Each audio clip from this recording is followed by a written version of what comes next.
David Warner గారిని పట్టుకొచ్చారు. ఈ డేవిడ్ వార్నర్ నిన్ను అది కాదు క్రికెట్ ఆడవయానంటే అట్లాడు.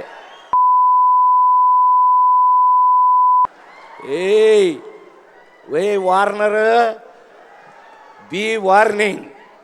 రాబిన్ హుడ్ సినిమా ఈవెంట్లో క్రికెటర్ డేవిడ్ వార్నర్ మీద రాజేంద్ర ప్రసాద్ మాట్లాడిన మాటలు సోషల్ మీడియాలో బగ్గనే వైరల్ అయినాయి. ఓష్ని సినిమాల మీద పాయిరంతో బయటి దేశంకేంచొచ్చిన మనిషికి ఇచ్చే గౌరవం ఇదేనా?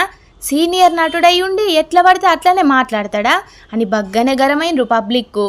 అయితే సందుల మందన్నట్టు రాజేంద్ర ప్రసాద్ కారు డోర్ను దన్నిన వీడియో కూడా బగ్గనే వైరల్ అవుతున్నది నిన్నటి సంధి.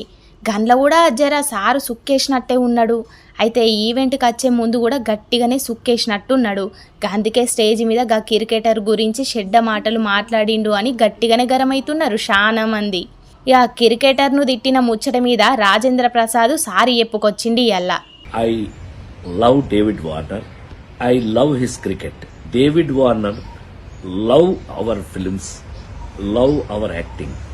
సో మేము నాకు తెలిసి ఒకళ్ళకి ఒకళ్ళు బాగా క్లోజ్ అయిపోయాం.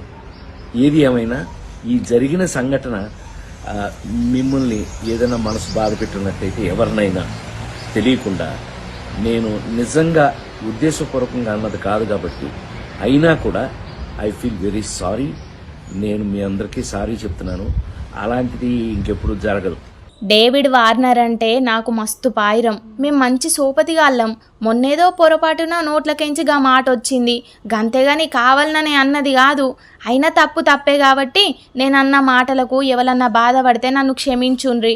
ఇంకో మలక గిసొంటి జరగకుండా చూసుకుంటానని చెప్పుకొచ్చిండు. మొదలు అడ్డగోలు మాట్లాడుడెందుకు, మళ్ళీ ఇప్పుడు సారీ ఎప్పుడెందుకు?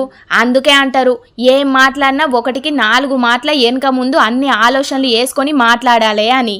ఇప్పుడేమైంది చూసిండ్రా? ఏదేదో మాట్లాడిండు, ఆఖరుకు సారీ చెప్పాల్సిన పరిస్థితి వచ్చే అని అంటున్నారు గీ ముచ్చట యూత్తున్నోళ్ళు.